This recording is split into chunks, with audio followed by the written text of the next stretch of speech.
মাননীয় প্রতিমন্ত্রী জনাব ববি হাজ্জাজ, আপনার সময় 8 মিনিট। ধন্যবাদ আপনাকে। বিসমিল্লাহির রহমানির রহিম। অসংখ্য ধন্যবাদ মাননীয় ডেপুটি স্পিকার মহোদয়। আমরা বিগত কয়েকদিন ধরে এই সেকেন্ড সেশনে আমাদের নতুন বাজেট নিয়ে আলোচনা করছি। অত্যন্ত গর্বের সাথে আমরা বলতে পারি যে এমন একটা বাজেট আমরা বাংলাদেশের জনগণের জন্য উপস্থাপন করেছি, যেই বাজেট জনগণ বান্ধব, যেই বাজেট আগামী বাংলাদেশ গড়বার জন্য তৈরি করা হয়েছে। প্রাথমিক ও গণশিক্ষা মন্ত্রণালয়ের দায়িত্বে, প্রতিমন্ত্রীর দায়িত্বে আমি আছি। সেই জায়গা থেকে একটু আমাদের পার্লামেন্টারি সকল কলিগসের জন্য মাননীয় ডেপুটি স্পিকার আপনার মাধ্যমে কিছু কথা বলতে চাই। আমাদের নির্বাচনী ইশতেহারে প্রথম থেকে পরিষ্কার ছিল যে আমরা শিক্ষা খাতকে জাতির সবচেয়ে বড় ইনভেস্টমেন্ট হিসেবে দেখব। মাননীয় প্রধানমন্ত্রী জনাব তারেক রহমান এবং আমাদের সংসদ নেতা এটা প্রথম থেকে পরিষ্কার করেছিলেন এবং উনি পরিষ্কার দেখিয়েছেন। মাননীয় ফাইন্যান্স মিনিস্টারকেও ধন্যবাদ জানাই। তারা পরিষ্কার দেখিয়েছেন যে লং টার্ম জাতীয় বিনিয়োগের বাজেট আমরা প্রথমবারই দেশ জাতির সামনে প্রেরণ করেছি। সবচেয়ে বড় বরাদ্দ রাখা হয়েছে টোটাল এডুকেশনের জন্য। প্রাথমিক এবং গণশিক্ষা সবচেয়ে গুরুত্বপূর্ণ বলে আমি মনে করি। ফাউন্ডেশনাল নলেজ এখানে তৈরি হয়।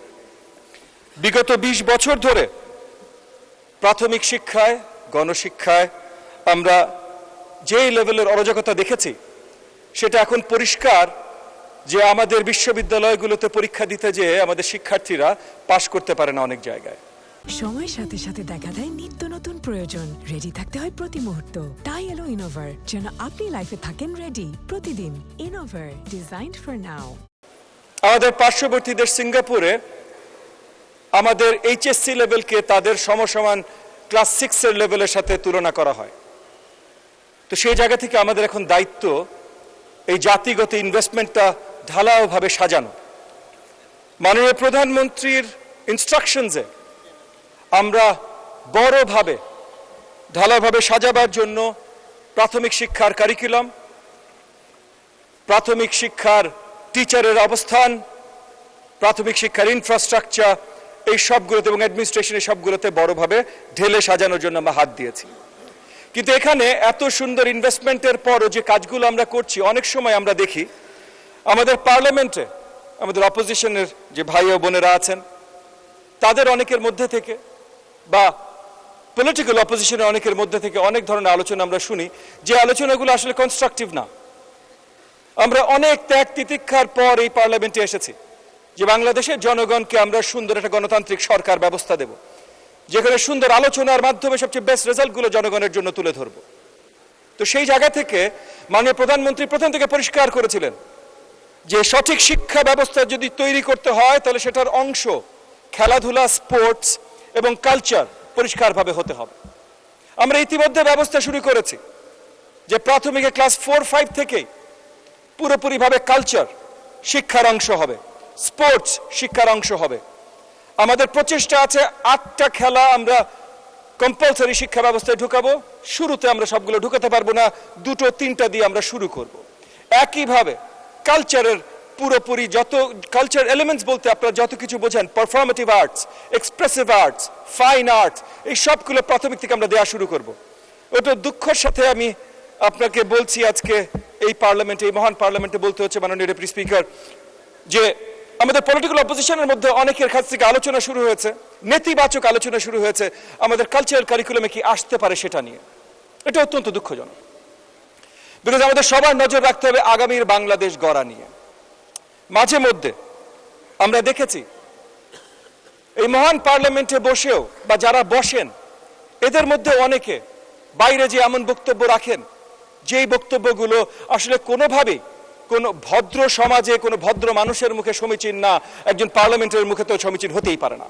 স্পেশালি এমন বক্তব্য এসেছে যে আমাদের নারী পার্লামেন্টারিয়ানদের নিয়ে এত নেতিবাচক বক্তব্য এসেছে, যেই শব্দগুলো আসলে এই সেক্রেট পার্লামেন্টে আমরা উচ্চারণও করতে পারি না।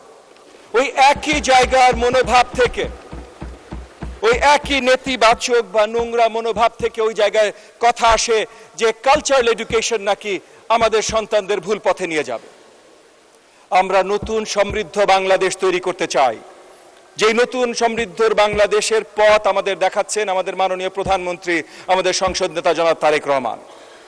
যে ইনভেস্টমেন্ট আমরা দেশের ভবিষ্যতে করতে চাই, সেই ইনভেস্টমেন্ট সঠিকভাবে তখনই হবে যখন উন্মুক্ত ক্রিয়েটিভ চিন্তা চেতনার জায়গা আমরা তৈরি করে দেবো আমাদের শিক্ষার্থীদের জন্য। আর সেটা করতে হলে আমাদের কালচার, আমাদের স্পোর্টস, শিক্ষার বড়ভাবে অংশ হতে হবে। এবং শিক্ষার ইনভেস্টমেন্ট, এই যে অনেক আলোচনা হয়েছে আমাদের এই বাজেট নিয়ে, যে আমরা এই বাজেটে সাপ্লাই সাইড এক্সপ্যানশন নিয়ে কি দেখিয়েছি। এগেন পার্লামেন্টে হয়েছে, পার্লামেন্টের বাইরেও অনেক বিশেষজ্ঞরা এগুলো নিয়ে আলোচনা করেছেন। সাপ্লাই সাইড এক্সপ্যানশনে আমরা কি করেছি। প্রথমত আমাদের মাননীয় ফাইন্যান্স মিনিস্টার, মাননীয় প্রধানমন্ত্রীর নেতৃত্বে যে বাজেটটা দিয়েছেন সেটা জনবান্ধব, মানে জনগণকে সহযোগিতা করবার জন্য কেনজিয়ান স্টাইল একটা বাজেট আমরা দিয়েছি, যে জনগণের উপরে যদি আপনি ইনভেস্ট করেন তাহলে জনগণই দেশকে এগিয়ে নিয়ে যাবে। কিন্তু একই সাথে সাপ্লাই সাইড এক্সপ্যানশনের জন্য ক্রিয়েটিভ ইকোনমি, পুরনো ফ্যাক্টরিগুলোকে কিভাবে আবার পুনরুজ্জীবিত করা যেতে পারে, এই সব কিছুর বড়ভাবে জায়গা রাখা হয়েছে আমাদের নতুন এই বাজেটে। তো সেই জায়গা থেকে শুধু নেতিবাচক আলোচনা না, আমাদের অপটিমিস্টিক বাজেট করা হয়েছে, কারণ আমরা অপটিমিস্টিক জাতি। আমরা সঠিকভাবে কাজ করব, আমরা যে অপটিমিস্টিক জায়গায় পৌঁছাতে চাই সকলে মিলে আমাদের মাননীয় প্রধানমন্ত্রীর নেতৃত্বে সেই জায়গায় আমরা যে পৌঁছাবো। কিন্তু ফরমোস্ট সবার জানতে হবে, সবার চিন্তা করতে হবে যে আমরা কি ভবিষ্যতে যেতে চাই, কিভাবে যেতে চাই। তো যেই ভবিষ্যতে যেতে চাই সেই ভবিষ্যতে যাবার জন্য জিডিপির 2%, মানে এর আগে 1.3, 1.4 এইরকম ভাবে আমাদের জিডিপির অংশ ছিল এডুকেশন বাজেট, 2% বৃদ্ধি করে জিডিপির এডুকেশন বাজেট এবার প্রণয়ন করা হয়েছে। এবং আগামী দিনগুলোতে আমরা বিশ্বাস রাখি যে এটা বাড়তে বাড়তে আমরা 5% নিয়ে যাব ইনশাআল্লাহ। আমরা এমন জায়গায় পৌঁছাতে চাই যে বাংলাদেশের এডুকেশন সিস্টেম পুরো বিশ্বে ঈর্ষণীয় হোক। আমি একটা কথা বলে শেষ করব। আমাদের দেশে গত 20 বছরে, আজকে আমরা যেভাবে এডুকেশনের দিকে তাকাচ্ছি, যদি গত 20 বছরে তাকানো হতো তাহলে এই দেশের মানচিত্র, এই দেশের পুরো চেহারা বদলে যেত। আপনারা যেখানকার এমপি মহোদয়রা আছেন, মাননীয় স্পিকার আপনার মাধ্যমে বলছি, তাদের যে কোনো এলাকা রাস্তা গলিতে যখন হেঁটে যান বা গাড়ি নিয়ে যান, আশেপাশে যা দেখেন, যদি 20 বছর আগে এই এডুকেশন ব্যবস্থায় এত কড়া নজর দেওয়া হতো তাহলে আজকে ওই যা দেখেন তার থেকে আর উন্নত মানের দেখতেন। যেই দোকান দেখেন আরো বেটার দোকান দেখতেন, যেই অফিস দেখেন আরো বেটার অফিস দেখতেন, যে বাসা দেখেন আরো বেটার বাসা দেখতেন, যে স্কুল কলেজ দেখেন আরো বেটার স্কুল কলেজ দেখতেন। সো এই 20 বছর যদি আজকে যেটা শুরু করেছে মাননীয় প্রধানমন্ত্রী এবং ওনার নেতৃত্বে মাননীয় ফাইন্যান্স মিনিস্টার যে বাজেটটা প্রণয়ন আমাদেরকে দিয়েছেন, এটা যদি 20 বছর আগে এটা করা হতো তাহলে আসলে ওই বাসার চেহারা বদলে যেত, ওই দোকানের চেহারা বদলে যেত, ওই মার্কেটের চেহারা বদলে যেত এবং পুরোপুরিভাবে বলতে পারি পুরো বাংলাদেশের চেহারা বদলে যেত। তো আগামীতে বাংলাদেশের চেহারা আমরা এইভাবেই বদলাতে চাই। আপনারা, আমাদের মাননীয় ডেপুটি স্পিকার আপনার মাধ্যমে বলছি, বিরোধী দলে যারা আছেন তারা নেতিবাচক অনেক কিছু বলতে পারেন, ক্রিটিসাইজ করেন, কিন্তু মূল লক্ষ্যতে পৌঁছাতে এখানে বাধা দিতে চেষ্টা করবেন না। আপনাকে অসংখ্য ধন্যবাদ মাননীয় ডেপুটি স্পিকার। ধন্যবাদ right honourable member mister Hajjaj.